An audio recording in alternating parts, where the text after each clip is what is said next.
প্ৰশ্ন নং 1-ৰ 1 হৰণ প্ৰক্ৰিয়াৰ সহায়ত 2304ৰ বৰ্গমূল উলিওৱা। উত্তৰ চিত্ৰখনলৈ চোৱা। প্ৰথমতে ইয়াত 04 আৰু 23ৰ ওপৰত দাগ দি লোৱা হ'ল।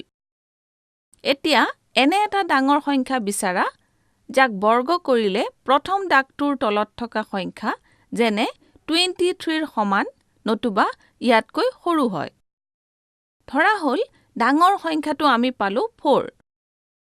এতিয়া এই সংখ্যাটো ভাজক আৰু 23ক ভাজ্য হিচাপে ধৰি হৰণ কৰিলে আমি ভাগশেষ 7 পাম।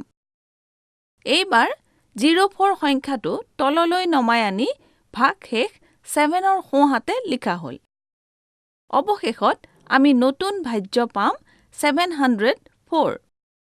এতিয়া প্ৰথম ভাজকক দুগুণ কৰি সোঁফালে অলপ খালী ঠাই এৰি ৰখা হ'ল। অৰ্থাৎ 4 × 2 = 8।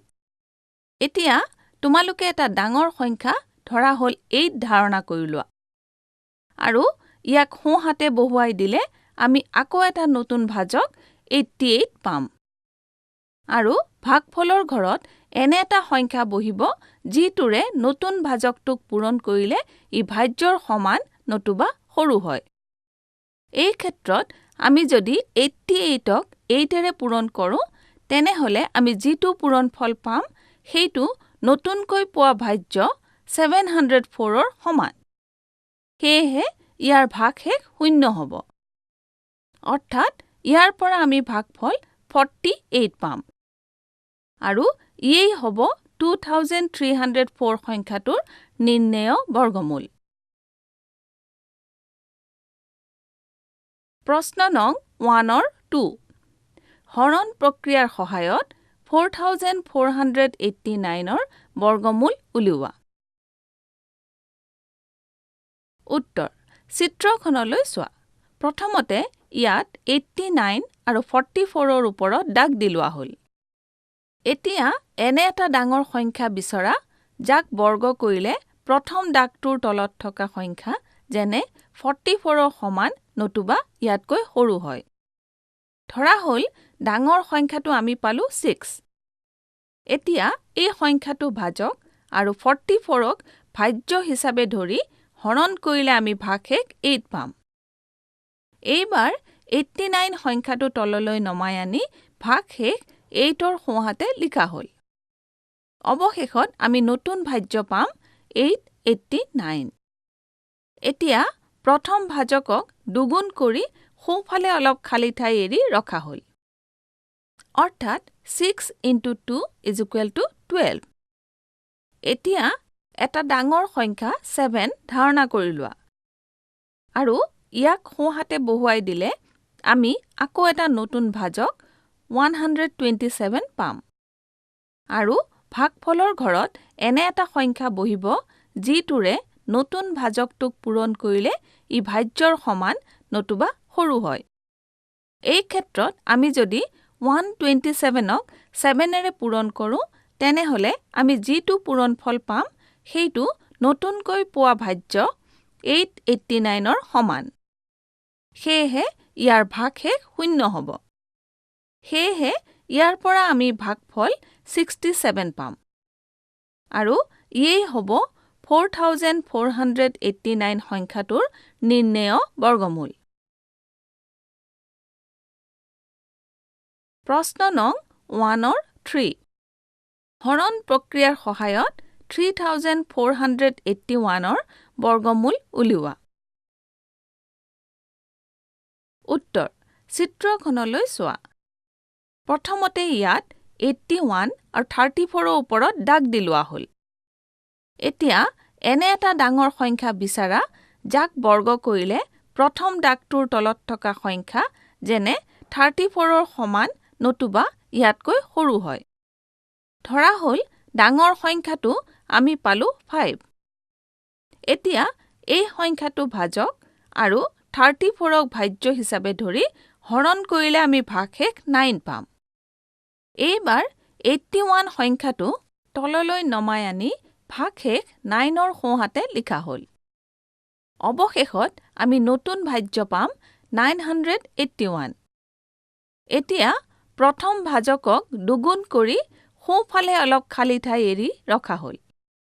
অৰ্থাৎ 5 × 2 = 10। এতিয়া তোমালোকে এটা ডাঙৰ সংখ্যা ধৰা হ'ল 9 ধাৰণা কৰি লোৱা। আৰু ইয়াক সোঁহাতে বহুৱাই দিলে আমি আকৌ এটা নতুন ভাজক 109 পাম। আৰু ভাগফলৰ ঘৰত এনে এটা সংখ্যা বহিব যিটোৰে নতুন ভাজকটোক পূৰণ কৰিলে ই ভাজ্যৰ সমান নতুবা সৰু হয়। এই ক্ষেত্ৰত আমি যদি 109ক 9ৰে পূৰণ কৰোঁ তেনেহলে আমি যিটো পূৰণফল পাম সেইটো নতুনকৈ পোৱা ভাজ্য 981ৰ সমান। সেয়েহে ইয়াৰ ভাগশেষ 0 হ'ব। আৰু ইয়াৰ পৰা আমি ভাগফল 59 পাম। আৰু এই হ'ব 3481 সংখ্যাটোৰ নিৰ্ণেয় বৰ্গমূল। প্ৰশ্ন নং 1ৰ 4। হৰণ প্ৰক্ৰিয়াৰ সহায়ত 529ৰ বৰ্গমূল উলিওৱা। উত্তৰ চিত্ৰখনলৈ চোৱা। প্ৰথমতে ইয়াত 29 আৰু 5ৰ ওপৰত দাগ দি লোৱা হ'ল। এতিয়া এনে এটা ডাঙৰ সংখ্যা বিচাৰা যাক বৰ্গ কৰিলে প্ৰথম দাগটোৰ তলত থকা সংখ্যা যেনে 5ৰ সমান নতুবা ইয়াতকৈ সৰু হয়। ধৰা হ'ল ডাঙৰ সংখ্যাটো আমি পালো 2। এতিয়া এই সংখ্যাটো ভাজক আৰু 5ক ভাজ্য হিচাপে ধৰি হৰণ কৰিলে আমি ভাগশেষ 1 পাম। এইবাৰ 29 সংখ্যাটো তললৈ নমাই আনি ভাগশেষ 1ৰ সোঁহাতে লিখা হ'ল। অৱশেষত আমি নতুন ভাজ্য পাম 129। এতিয়া প্ৰথম ভাজকক দুগুণ কৰি সোঁফালে অলপ খালী ঠাই এৰি ৰখা হ'ল। অৰ্থাৎ 2 × 2 = 4। এতিয়া তোমালোকে এটা ডাঙৰ সংখ্যা ধৰা হ'ল 3 ধাৰণা কৰি লোৱা। আৰু ইয়াক সোঁহাতে বহুৱাই দিলে আমি আকৌ এটা নতুন ভাজক 43 পাম। আৰু ভাগফলৰ ঘৰত এনে এটা সংখ্যা বহিব যিটোৰে নতুন ভাজকটোক পূৰণ কৰিলে ই ভাজ্যৰ সমান নতুবা সৰু হয়। এই ক্ষেত্ৰত আমি যদি 43ক 3ৰে পূৰণ কৰোঁ তেনেহলে আমি যিটো পূৰণফল পাম সেইটো নতুনকৈ পোৱা ভাজ্য 129ৰ সমান। সেয়েহে ইয়াৰ ভাগশেষ 0 হ'ব। আৰু ইয়াৰ পৰা আমি ভাগফল 23 পাম। আৰু এই হ'ব 529 সংখ্যাটোৰ নিৰ্ণেয় বৰ্গমূল। প্ৰশ্ন নং 1ৰ 5। হৰণ প্ৰক্ৰিয়াৰ সহায়ত 3249ৰ বৰ্গমূল উলিওৱা। উত্তৰ চিত্ৰখনলৈ চোৱা। প্ৰথমতে ইয়াত 49 আৰু 32ৰ ওপৰত দাগ দি লোৱা হ'ল।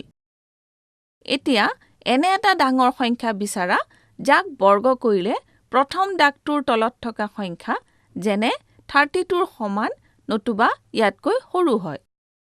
ধৰা হ'ল ডাঙৰ সংখ্যাটো আমি পালো 5। এতিয়া এই সংখ্যাটো ভাজক আৰু 32 ভাজ্য হিচাপে ধৰি হৰণ কৰিলে আমি ভাগশেষ 7 পাম। এইবাৰ 49 সংখ্যাটো তললৈ নমাই আনি ভাগশেষ 7ৰ সোঁহাতে লিখা হ'ল। অৱশেষত আমি নতুন ভাজ্য পাম 749। এতিয়া প্ৰথম ভাজকক দুগুণ কৰি সোঁফালে অলপ খালী ঠাই এৰি ৰখা হ'ল। অৰ্থাৎ 5 × 2 = 10। এতিয়া তোমালোকে এটা ডাঙৰ সংখ্যা ধৰা হ'ল 7 ধাৰণা কৰি লোৱা। আৰু ইয়াক সোঁহাতে বহুৱাই দিলে আমি আকৌ এটা নতুন ভাজক 107 পাম। আৰু ভাগফলৰ ঘৰত এনে এটা সংখ্যা বহিব যিটোৰে নতুন ভাজকটোক পূৰণ কৰিলে ই ভাজ্যৰ সমান নতুবা সৰু হয়। এই ক্ষেত্ৰত আমি যদি 107ক 7ৰে পূৰণ কৰোঁ তেনেহলে আমি যিটো পূৰণফল পাম সেইটো নতুনকৈ পোৱা ভাজ্য 749ৰ সমান। সেয়েহে ইয়াৰ ভাগশেষ 0 হ'ব। আৰু ইয়াৰ পৰা আমি ভাগফল 57 পাম। আৰু ইয়ে হ'ব 3249 সংখ্যাটোৰ নিৰ্ণেয় বৰ্গমূল। প্ৰশ্ন নং 1ৰ 6। হৰণ প্ৰক্ৰিয়াৰ সহায়ত 1369ৰ বৰ্গমূল উলিওৱা। উত্তৰ চিত্ৰখনলৈ চোৱা। প্ৰথমতে ইয়াত 69 আৰু 13ৰ ওপৰত দাগ দিলোৱা হ'ল। এতিয়া এনে এটা ডাঙৰ সংখ্যা বিচাৰা যাক বৰ্গ কৰিলে প্ৰথম দাগটোৰ তলত থকা সংখ্যা যেনে 13ৰ সমান নতুবা ইয়াতকৈ সৰু হয়। ধৰা হ'ল ডাঙৰ সংখ্যাটো আমি পালো 3। এতিয়া এই সংখ্যাটো ভাজক আৰু 13 ভাজ্য হিচাপে ধৰি হৰণ কৰিলে আমি ভাগশেষ 4 পাম। এইবাৰ 69 সংখ্যাটো তললৈ নমাই আনি ভাগশেষ 4ৰ সোঁহাতে লিখা হ'ল। অৱশেষত আমি নতুন ভাজ্য পাম 469। এতিয়া প্ৰথম ভাজকক দুগুণ কৰি সোঁফালে অলপ খালী ঠাই এৰি ৰখা হ'ল। অৰ্থাৎ 3 × 2 = 6। এতিয়া তোমালোকে এটা ডাঙৰ সংখ্যা ধৰা হ'ল 7 ধাৰণা কৰি লোৱা। আৰু ইয়াক সোঁহাতে বহুৱাই দিলে আমি আকৌ এটা নতুন ভাজক 67 পাম। আৰু ভাগফলৰ ঘৰত এনে এটা সংখ্যা বহিব যিটোৰে নতুন ভাজকটোক পূৰণ কৰিলে ই ভাজ্যৰ সমান নতুবা সৰু হয়। এই ক্ষেত্ৰত আমি যদি 67ক 7ৰে পূৰণ কৰোঁ তেনেহ'লে আমি যিটো পূৰণফল পাম সেইটো নতুনকৈ পোৱা ভাজ্য 469ৰ সমান। সেয়েহে ইয়াৰ ভাগশেষ 0 হ'ব। আৰু ইয়াৰ পৰা আমি ভাগফল 37 পাম। আৰু ইয়েই হ'ব 1369 সংখ্যাটোৰ নিৰ্ণেয় বৰ্গমূল। প্ৰশ্ন নং 1ৰ 7, 8, 9, 10, 11 আৰু 12 উত্তৰকেইটা তোমালোকে নিজে কৰি চোৱা। প্ৰশ্ন নং 2ৰ 1। গণনাৰ সহায় নোলোৱাকৈ 64ৰ বৰ্গমূলত কিমানটা অংক থাকিব উলিয়াব লাগে। উত্তৰ আমি জানো যে কোনো এটা সংখ্যাত যদি যুগ্ম সংখ্যাযুক্ত অংক থাকে তেনেহ'লে সেই যুগ্ম সংখ্যাটোক 2ৰে হৰণ কৰিলে পোৱা সংখ্যাটো তাৰ বৰ্গমূলত থকা অংক সংখ্যা। কিন্তু যদি অযুগ্ম সংখ্যাযুক্ত অংক থাকে তেনেহ'লে সেই অযুগ্ম সংখ্যাটোৰ লগত 1 যোগ কৰি 2ৰে হৰণ কৰিলে পোৱা সংখ্যাটো তাৰ বৰ্গমূলত থকা অংক সংখ্যা। ইয়াত 64 সংখ্যাটোত মুঠ 2টা অংক আছে। যিহেতু 2 এটা যুগ্ম সংখ্যা এতেকে 64ৰ বৰ্গমূলত থকা অংকৰ সংখ্যা হ'ব 2/2 অৰ্থাৎ 1। 2ৰ 2। গণনাৰ সহায় নোলোৱাকৈ 144ৰ বৰ্গমূলত কিমানটা অংক থাকিব উলিয়াব লাগে। উত্তৰ ইয়াত 144 সংখ্যাটোত মুঠ 3টা অংক আছে। যিহেতু 3টো এটা অযুগ্ম সংখ্যা এতেকে 144ৰ বৰ্গমূলত থকা অংকৰ সংখ্যা হ'ব 3 + 1/2 অৰ্থাৎ 2। 2ৰ 3। গণনাৰ সহায় নোলোৱাকৈ 4489ৰ বৰ্গমূলত কিমানটা অংক থাকিব উলিয়াব লাগে। উত্তৰ ইয়াত 4489 সংখ্যাটোত মুঠ 4টা অংক আছে। যিহেতু 4টো এটা যুগ্ম সংখ্যা এতেকে 4489ৰ বৰ্গমূলত থকা অংকৰ সংখ্যা হ'ব 4/2 অৰ্থাৎ 2। 2ৰ 4। গণনাৰ সহায় নোলোৱাকৈ 27,225ৰ বৰ্গমূলত কিমানটা অংক থাকিব উলিয়াব লাগে। উত্তৰ ইয়াত 27,225 সংখ্যাটোত মুঠ 5টা অংক আছে। যিহেতু 5টো এটা অযুগ্ম সংখ্যা, এতেকে 27,225ৰ বৰ্গমূলত থকা অংকৰ সংখ্যা হ'ব 5 + 1 / 2 অৰ্থাৎ 3। 2ৰ 5 ইয়াৰ উত্তৰটো তোমালোকে নিজে কৰি চোৱা। প্ৰশ্ন নং 3 প্ৰশ্নত দিয়া দশমিক সংখ্যাবোৰৰ বৰ্গমূল নিৰ্ণয় কৰা। উত্তৰ 3ৰ 1 চিত্ৰখনলৈ চোৱা।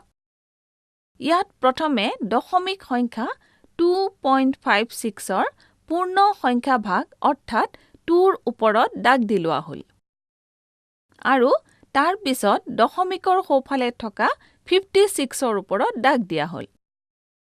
এতিয়া এনে এটা সংখ্যা বিচাৰি উলিয়াব লাগে যাক বৰ্গ কৰিলে পোৱা সংখ্যাটো একেবাৰে বাওঁফালে থকা দাগটোৰ তলত থকা সংখ্যা যেনে 2তকৈ সৰু অথবা সমান হয়। আৰু ধৰা হ'ল সেই সংখ্যাটো হ'ব 1।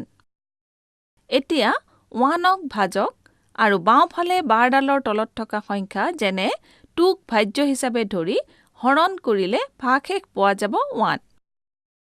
এতিয়া দ্বিতীয় বাৰডালৰ তলত থকা 56 সংখ্যাটো তললৈ নমাই ভাগশেষ 1ৰ লগত লিখিলে এটা নতুন ভাজ্য 156 পাম।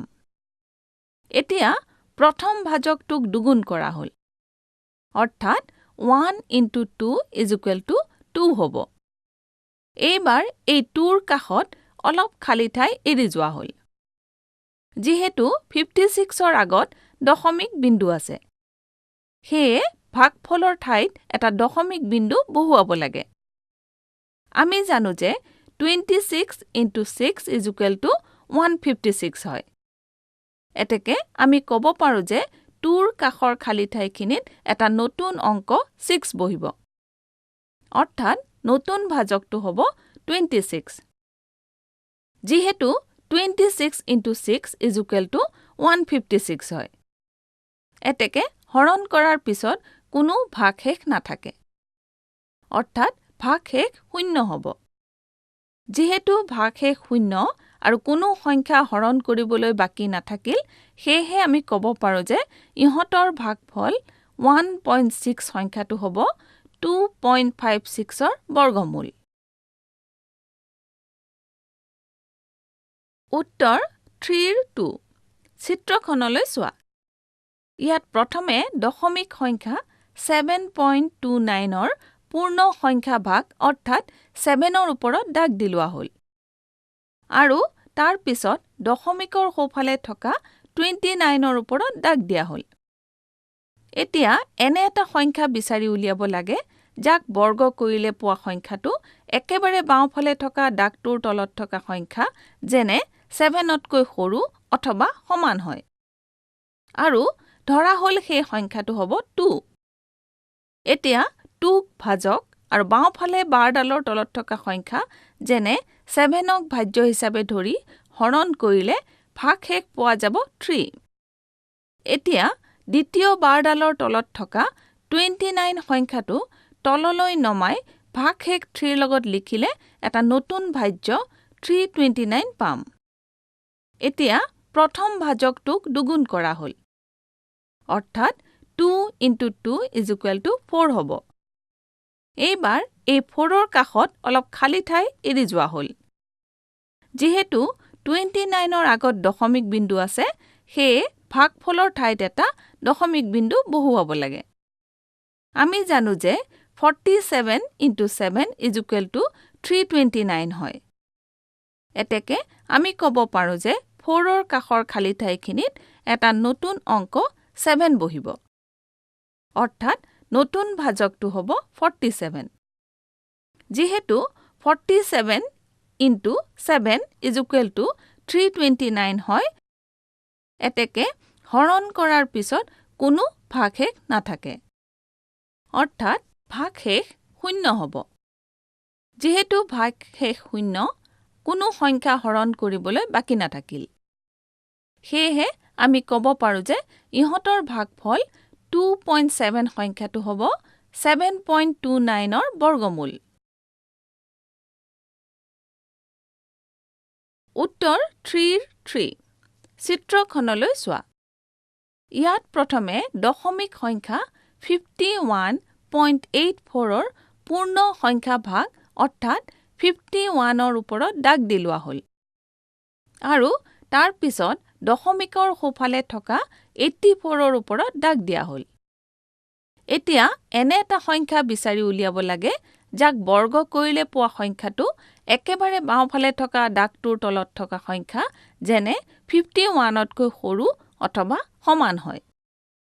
আৰু ধৰা হ'ল সেই সংখ্যাটো হ'ব 7।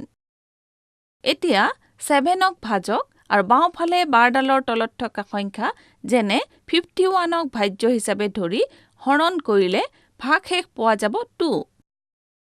এতিয়া দ্বিতীয় বাৰডালৰ তলত থকা 84 সংখ্যাটো তললৈ নমাই 2ৰ লগত লিখিলে এটা নতুন ভাজ্য 284 পাম। এতিয়া প্ৰথম ভাজকটোক দুগুণ কৰা হ'ল, অৰ্থাৎ 7 × 2 = 14 হ'ব। এইবাৰ এই 14ৰ কাষত অলপ খালী ঠাই এৰি যোৱা হ'ল।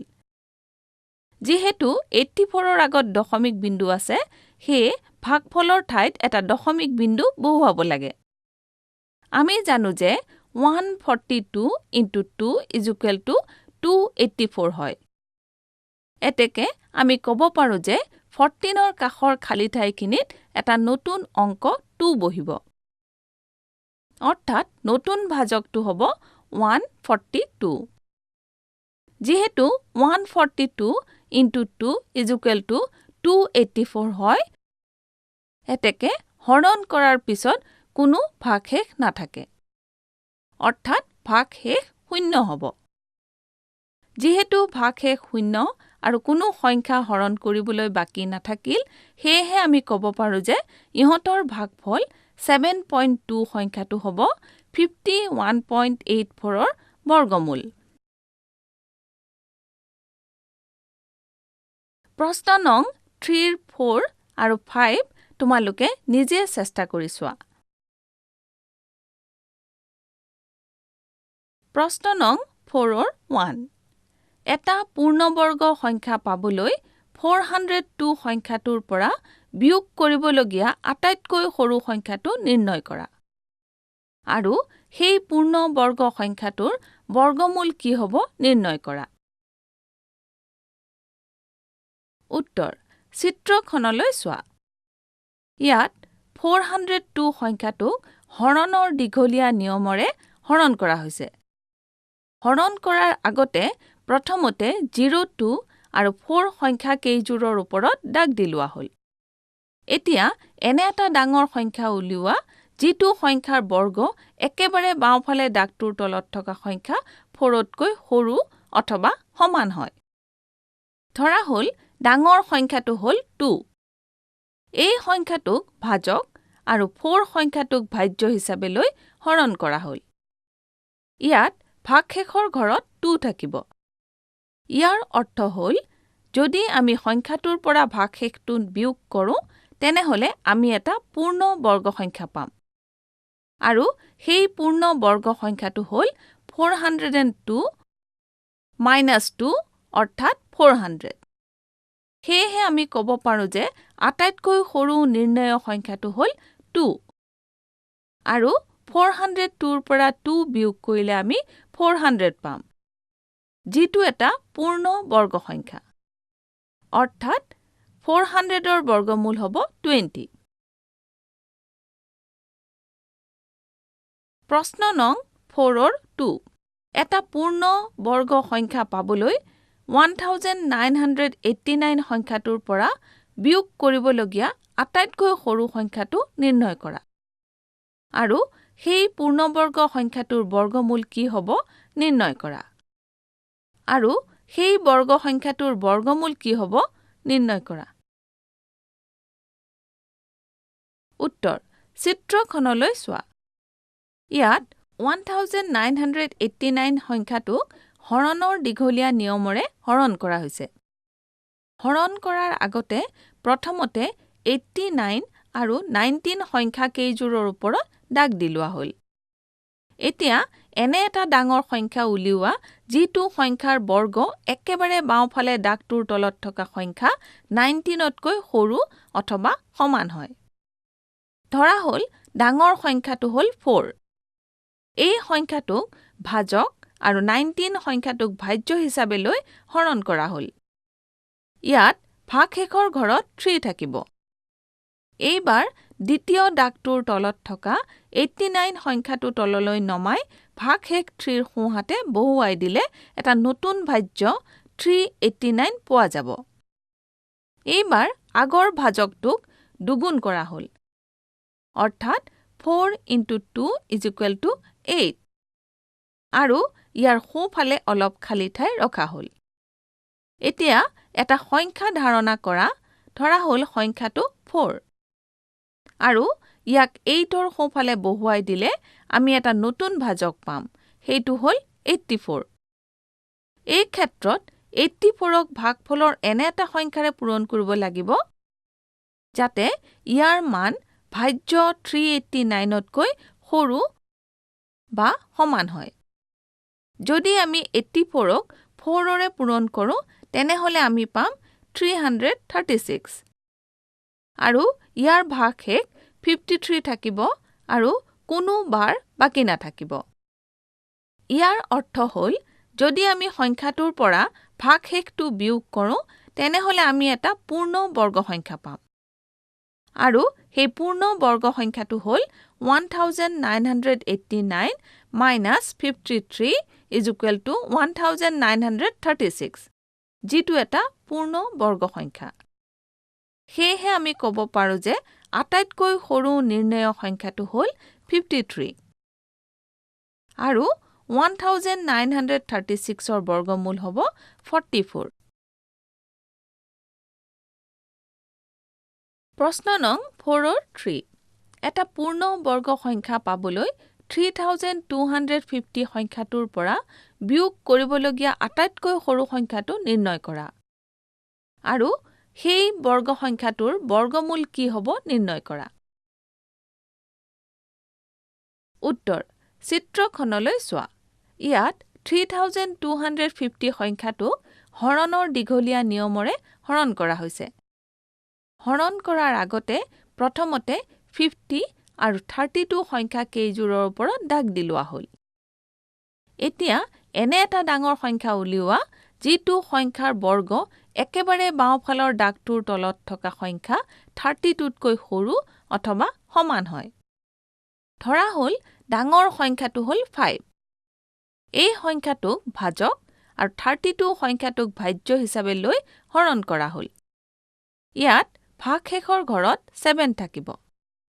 এইবাৰ দ্বিতীয় দাগটোৰ তলত থকা 50 সংখ্যাটো তললৈ নমাই ভাগশেষ 7ৰ সোঁহাতে বহুৱাই দিলে এটা নতুন ভাজ্য 750 পোৱা যাব। এইবাৰ আগৰ ভাজকটোক দুগুণ কৰা হ'ল, অৰ্থাৎ 5 × 2 = 10, আৰু ইয়াৰ সোঁফালে অলপ খালী ঠাই ৰখা হ'ল। এতিয়া এটা সংখ্যা ধাৰণা কৰা, ধৰা হ'ল সংখ্যাটো 7, আৰু ইয়াক 10ৰ সোঁফালে বহুৱাই দিলে আমি এটা নতুন ভাজক পাম, সেইটো হ'ল 107। এই ক্ষেত্ৰত 107ক ভাগফলৰ এনে এটা সংখ্যাৰে পূৰণ কৰিব লাগিব যাতে ইয়াৰ মান ভাজ্য 750তকৈ সৰু বা সমান হয়। যদি আমি 107ক 7ৰে পূৰণ কৰোঁ তেনেহ'লে আমি পাম 749, আৰু ইয়াৰ ভাগশেষ 1 থাকিব আৰু কোনো বাৰ বাকী নাথাকিব। ইয়াৰ অৰ্থ হ'ল যদি আমি সংখ্যাটোৰ ভাগশেষটো বিয়োগ কৰোঁ তেনেহ'লে আমি এটা পূৰ্ণ বৰ্গ সংখ্যা পাম। সেয়েহে আমি ক'ব পাৰোঁ যে আটাইতকৈ সৰু নিৰ্ণেয় সংখ্যাটো হ'ল 1, আৰু 3250ৰ পৰা 1 বিয়োগ কৰিলে আমি 3249 পাম, যিটো এটা বিশুদ্ধ বৰ্গ সংখ্যা, আৰু 3249ৰ বৰ্গমূল হ'ব 57। প্ৰশ্ন নং 4 4 এটা পূৰ্ণ বৰ্গ সংখ্যা পাবলৈ 825 সংখ্যাটোৰ পৰা বিয়োগ কৰিবলগীয়া আটাইতকৈ সৰু সংখ্যাটো নিৰ্ণয় কৰা। আৰু সেই বৰ্গ সংখ্যাটোৰ বৰ্গমূল কি হ'ব নিৰ্ণয় কৰা। উত্তৰ চিত্ৰখনলৈ চোৱা। ইয়াত 825 সংখ্যাটোক হৰণৰ দীঘলীয়া নিয়মেৰে হৰণ কৰা হৈছে। হৰণ কৰাৰ আগতে প্ৰথমতে 25 আৰু 8 সংখ্যা কেইযোৰৰ ওপৰত দাগ দি লোৱা হ'ল। এতিয়া এনে এটা ডাঙৰ সংখ্যা উলিওৱা যিটো সংখ্যাৰ বৰ্গ একেবাৰে বাওঁফালৰ দাগটোৰ তলত থকা সংখ্যা 8তকৈ সৰু অথবা সমান হয়। ধৰা হ'ল ডাঙৰ সংখ্যাটো হ'ল 2। এই সংখ্যাটোক ভাজক আৰু 8 সংখ্যাটোক ভাজ্য হিচাপে লৈ হৰণ কৰা হ'ল।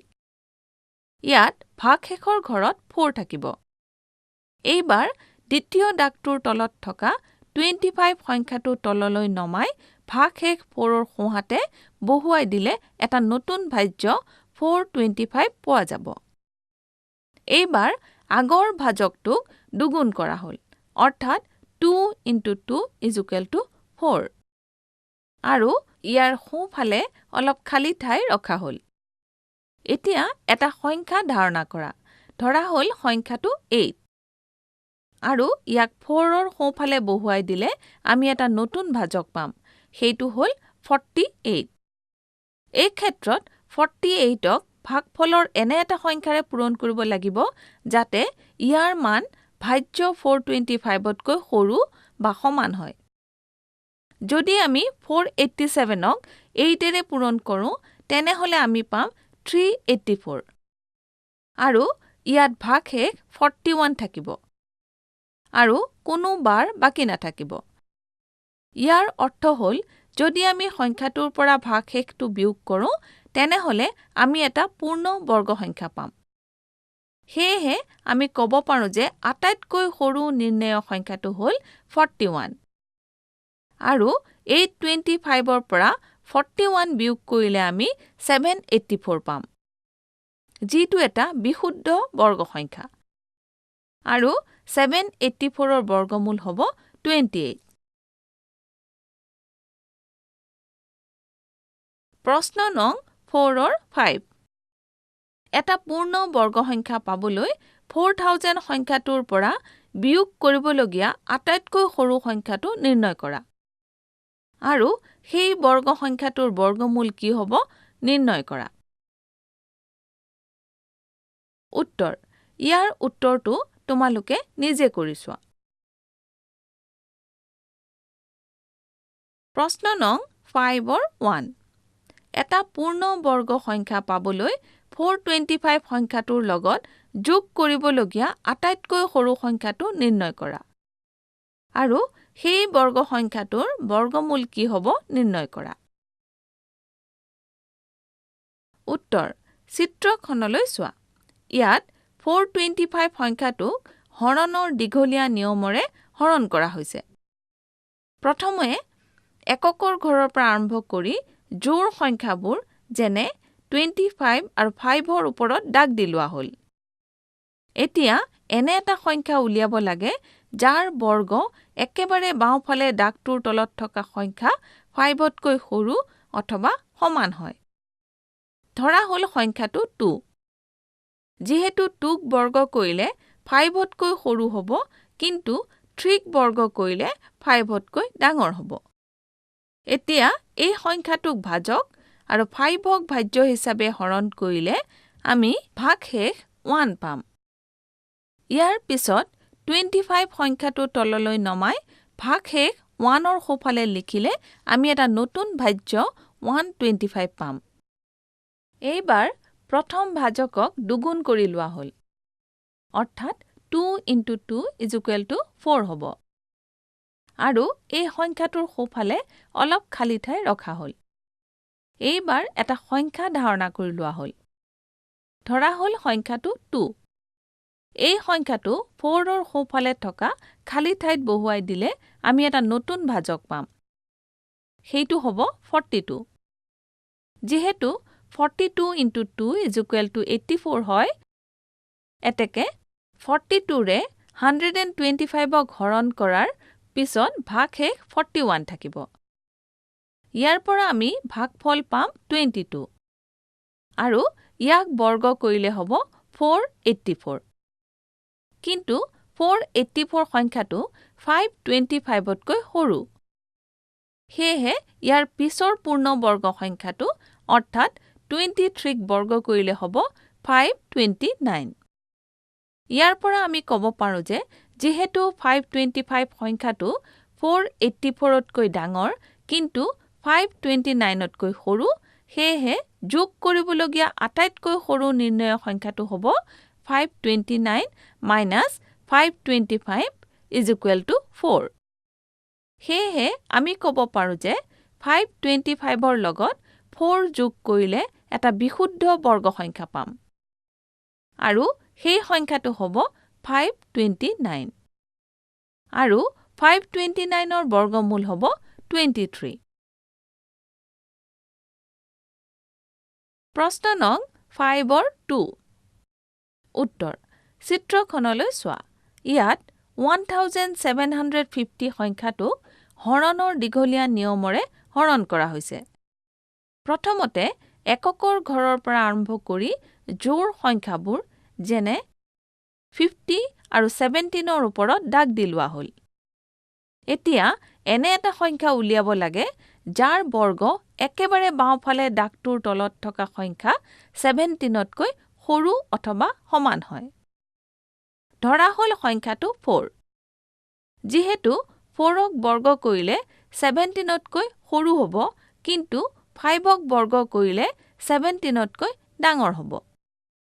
এতিয়া এই সংখ্যাটোক ভাজক আৰু 17ক ভাজ্য হিচাপে হৰণ কৰিলে আমি ভাগশেষ 1 পাম। ইয়াৰ পিছত 50 সংখ্যাটো তললৈ নমাই ভাগশেষ 1ৰ সোঁফালে লিখিলে আমি এটা নতুন ভাজ্য 150 পাম। এইবাৰ প্ৰথম ভাজকক দুগুণ কৰি লোৱা হ'ল, অৰ্থাৎ 4 × 2 = 8 হ'ব। আৰু এই সংখ্যাটোৰ সোঁফালে অলপ খালী ঠাই ৰখা হ'ল। এইবাৰ এটা সংখ্যা ধাৰণা কৰি লোৱা হ'ল। ধৰা হ'ল সংখ্যাটো 1। এই সংখ্যাটো 8ৰ সোঁফালে থকা খালী ঠাইত বহুৱাই দিলে আমি এটা নতুন ভাজক পাম। সেইটো হ'ব 81। যিহেতু 81 × 1 = 81 হয়, এতেকে 81ৰে 150ক হৰণ কৰাৰ পিছত ভাগশেষ 69 থাকিব। ইয়াৰ পৰা আমি ভাগফল পাম 41 আৰু ইয়াক বৰ্গ কৰিলে হ'ব 1681। কিন্তু 1681 সংখ্যাটো 1750তকৈ সৰু। সেয়েহে ইয়াৰ পিছৰ পূৰ্ণবৰ্গ সংখ্যাটো অৰ্থাৎ 42ক বৰ্গ কৰিলে হ'ব 1764। ইয়াৰ পৰা আমি ক'ব পাৰোঁ যে যিহেতু 1750 সংখ্যাটো 1681তকৈ ডাঙৰ কিন্তু 1764তকৈ সৰু, সেয়েহে যোগ কৰিবলগীয়া আটাইতকৈ সৰু নিৰ্ণয় সংখ্যাটো হ'ব 1764 মাইনাছ 1750 = 14। সেয়েহে আমি ক'ব পাৰোঁ যে 1750ৰ লগত 14 যোগ কৰিলে এটা পূৰ্ণ বৰ্গ সংখ্যা পাম আৰু সেই সংখ্যাটো হ'ব 1764। আৰু 1764ৰ বৰ্গমূল হ'ল 42। প্ৰশ্ন নং 5ৰ 3। উত্তৰ চিত্ৰখনলৈ চোৱা। ইয়াত 252 সংখ্যাটোক হৰণৰ দীঘলীয়া নিয়মৰে হৰণ কৰা হৈছে। প্ৰথমতে এককৰ ঘৰৰ পৰা আৰম্ভ কৰি জোড় সংখ্যাবোৰ যেনে 52 আৰু 2ৰ ওপৰত দাগ দি লোৱা হ'ল। এতিয়া এনে এটা সংখ্যা উলিয়াব লাগে যাৰ বৰ্গ একেবাৰে বাওঁফালে দাগটোৰ তলত থকা সংখ্যা 2তকৈ সৰু অথবা সমান হয়। ধৰা হ'ল সংখ্যাটো 1। যিহেতু 1ক বৰ্গ কৰিলে 2তকৈ সৰু হ'ব, কিন্তু 2ক বৰ্গ কৰিলে 2তকৈ ডাঙৰ হ'ব। এতিয়া এই সংখ্যাটোক ভাজক আৰু 2ক ভাজ্য হিচাপে হৰণ কৰিলে আমি ভাগশেষ 1 পাম। ইয়াৰ পিছত 52 সংখ্যাটো তললৈ নমাই ভাগশেষ 1ৰ সোঁফালে লিখিলে আমি এটা নতুন ভাজ্য 152 পাম। এইবাৰ প্ৰথম ভাজকক দুগুণ কৰি লোৱা হ'ল, অৰ্থাৎ 1 × 2 = 2 হ'ব। আৰু এই সংখ্যাটোৰ সোঁফালে অলপ খালী ঠাই ৰখা হ'ল। এইবাৰ এটা সংখ্যা ধাৰণা কৰি লোৱা হ'ল। ধৰা হ'ল সংখ্যাটো 5। এই সংখ্যাটো 2ৰ সোঁফালে থকা খালী ঠাইত বহুৱাই দিলে আমি এটা নতুন ভাজক পাম। সেইটো হ'ব 25।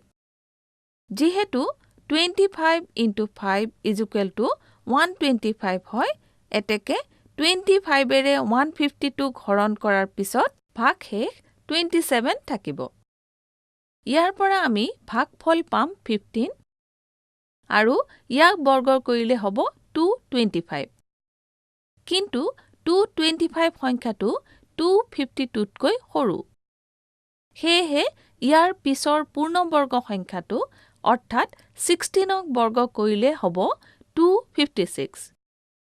ইয়াৰ পৰা আমি ক'ব পাৰোঁ যে যিহেতু 252 সংখ্যাটো 225তকৈ ডাঙৰ কিন্তু 256তকৈ সৰু, সেয়েহে যোগ কৰিবলগীয়া আটাইতকৈ সৰু নিৰ্ণেয় সংখ্যাটো হ'ব 256 - 252 = 4। সেয়েহে আমি ক'ব পাৰোঁ যে 252ৰ লগত 4 যোগ কৰিলে এটা পূৰ্ণ বৰ্গ সংখ্যা পাম। আৰু সেই সংখ্যাটো হ'ব 256। আৰু 256ৰ বৰ্গমূল হ'ল 16। প্ৰশ্ন নং 5ৰ 4 আৰু 5 তোমালোকে নিজে কৰি চোৱা। প্ৰশ্ন নং 6, এটা বৰ্গৰ কালি 441 বৰ্গমিটাৰ হ'লে বৰ্গটোৰ বাহুৰ দৈৰ্ঘ্য কিমান হ'ব উলিওৱা। উত্তৰ, চিত্ৰখনলৈ চোৱা। ইয়াত ABCD হ'ল এটা বৰ্গ। প্ৰশ্নমতে ABCD বৰ্গটোৰ কালি 441 বৰ্গমিটাৰ। আমি জানো যে কোনো এটা বৰ্গৰ কালিৰ মান হ'ল বৰ্গটোৰ বাহুৰ বৰ্গ। সেয়েহে আমি দীঘলীয়া হৰণ প্ৰক্ৰিয়াৰে 441ৰ বৰ্গমূল উলিয়াব লাগিব। প্ৰথমতে 41 আৰু 4ৰ ওপৰত দাগ দি লোৱা হ'ল।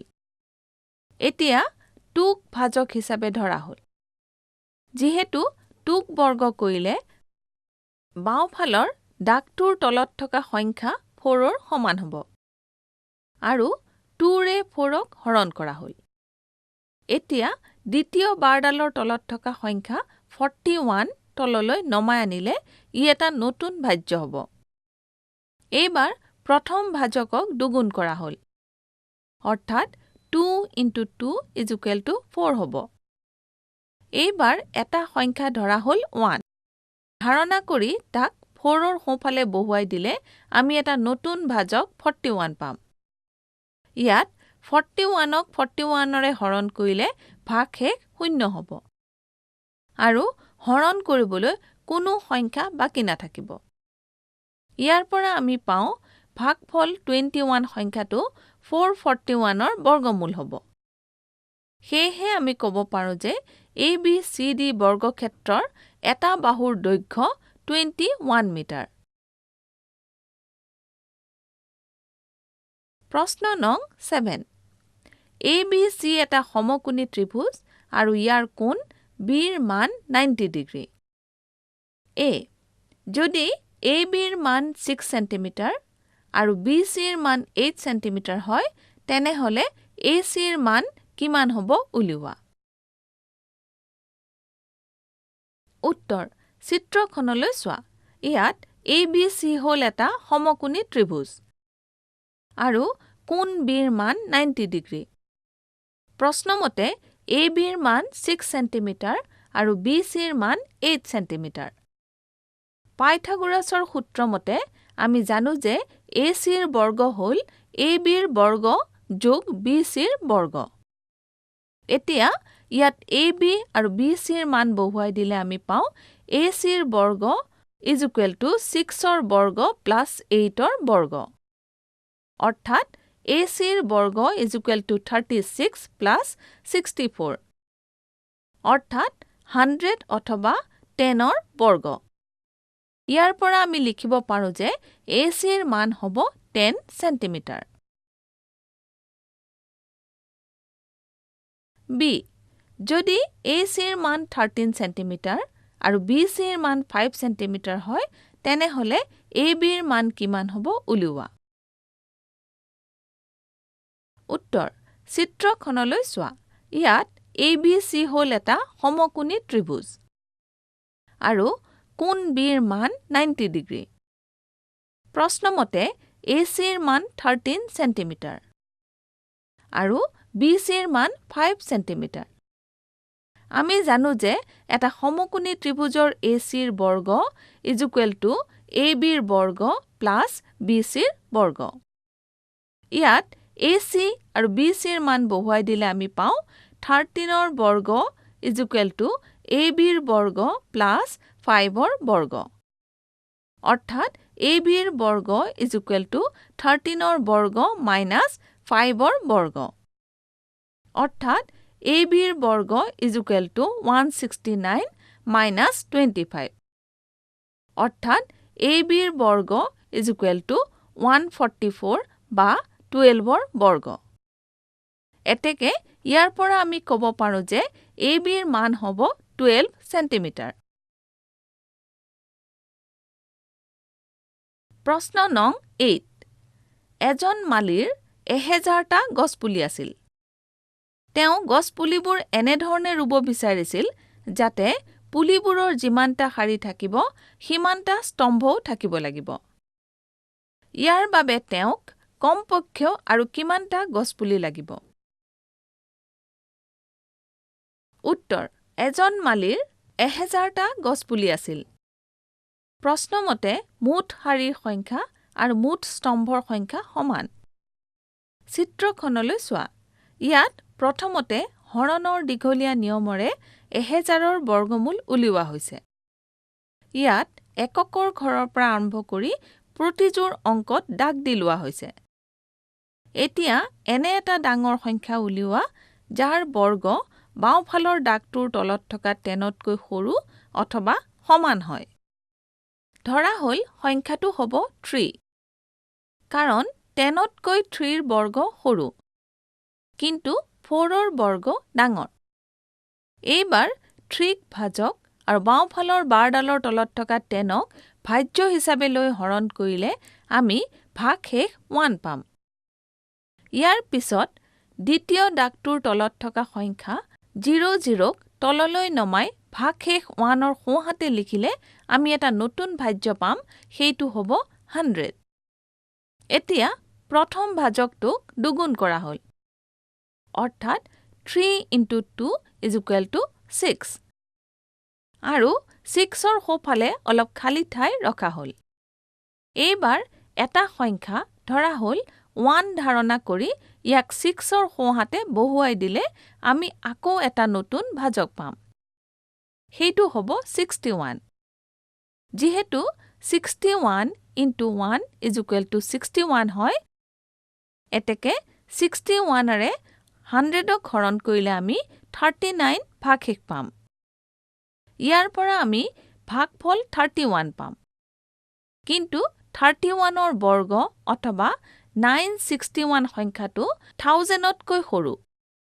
ইয়াৰ ঠিক পিছৰ বৰ্গ সংখ্যাটো অৰ্থাৎ 32ৰ বৰ্গ অথবা 1024 সংখ্যাটো 1000তকৈ ডাঙৰ হ'ব।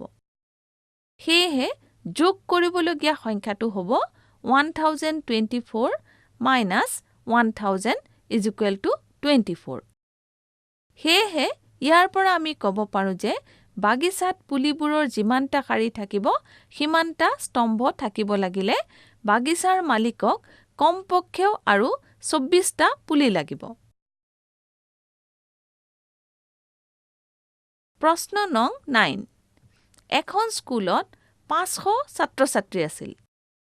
শাৰীৰিক ব্যায়ামৰ অভ্যাসৰ বাবে সিহঁতে এনেদৰে থিয় হ'ব লাগে যাতে ছাত্ৰ-ছাত্ৰীৰ মুঠ শাৰীৰ সংখ্যা মুঠ স্তম্ভৰ সংখ্যাৰ সমান হয়। এই সাজোনটোৰ পৰা কিমানজন ছাত্ৰ-ছাত্ৰী বাহিৰত থাকিব? উত্তৰ: প্ৰশ্নমতে মুঠ ছাত্ৰ-ছাত্ৰীৰ সংখ্যা 500 জন আৰু মুঠ শাৰীৰ সংখ্যা মুঠ স্তম্ভৰ সংখ্যাৰ সমান। সেয়েহে আমি প্ৰথমতে হৰণৰ দীঘলীয়া নিয়মেৰে 500ৰ বৰ্গমূল উলিয়াই ল'ব লাগিব। সেয়েহে প্ৰথম এককৰ ঘৰৰ পৰা আৰম্ভ কৰি প্ৰত্যেকযোৰ অংকতে দাগ দি লোৱা হ'ল। এতিয়া এনে এটা ডাঙৰ সংখ্যা উলিওৱা যাৰ বৰ্গ বাওঁফালৰ দাগটোৰ তলত থকা 5তকৈ সৰু অথবা সমান হয়। ধৰা হ'ল সংখ্যাটো হ'ব 2, কাৰণ 5তকৈ 2ৰ বৰ্গ সৰু কিন্তু 3ৰ বৰ্গ ডাঙৰ। এইবাৰ 2ক ভাজক আৰু বাওঁফালৰ বাৰডালৰ তলত থকা 5ক ভাজ্য হিচাপে লৈ হৰণ কৰিলে আমি ভাগশেষ 1 পাম। ইয়াৰ পিছত দ্বিতীয় বাৰডালৰ তলত থকা সংখ্যা 00ক তললৈ নমাই ভাগশেষ 1ৰ সোঁহাতে লিখিলে আমি এটা নতুন ভাজ্য পাম। সেইটো হ'ব 100। এতিয়া প্ৰথম ভাজকটোক দুগুণ কৰা হ'ল, অৰ্থাৎ 2 × 2 = 4। আৰু 4 সোঁফালে অলপ খালী ঠাই ৰখা হ'ল। এইবাৰ এটা সংখ্যা ধৰা হ'ল 2 ধাৰণা কৰি ইয়াক 4ৰ সোঁহাতে বহুৱাই দিলে আমি আকৌ এটা নতুন ভাজক পাম। সেইটো হ'ব 42। যিহেতু 42 × 2 = 84 হয়, এতেকে 42ৰে 100ক হৰণ কৰিলে আমি 16 ভাগশেষ পাম। ইয়াৰ পৰা আমি ভাগফল 22 পাম। কিন্তু 22ৰ বৰ্গ অথবা 484 সংখ্যাটো 500তকৈ সৰু। ইয়াৰ ঠিক পিছৰ বৰ্গ সংখ্যাটো অৰ্থাৎ 23ৰ বৰ্গ অথবা 529 সংখ্যাটো 500তকৈ ডাঙৰ হ'ব। সেয়েহে বিয়োগ কৰিবলগীয়া সংখ্যাটো হ'ব 500 - 484 = 16। এই সাজোনটোৰ পৰা 16জন ছাত্ৰ-ছাত্ৰী বাহিৰত থাকিব।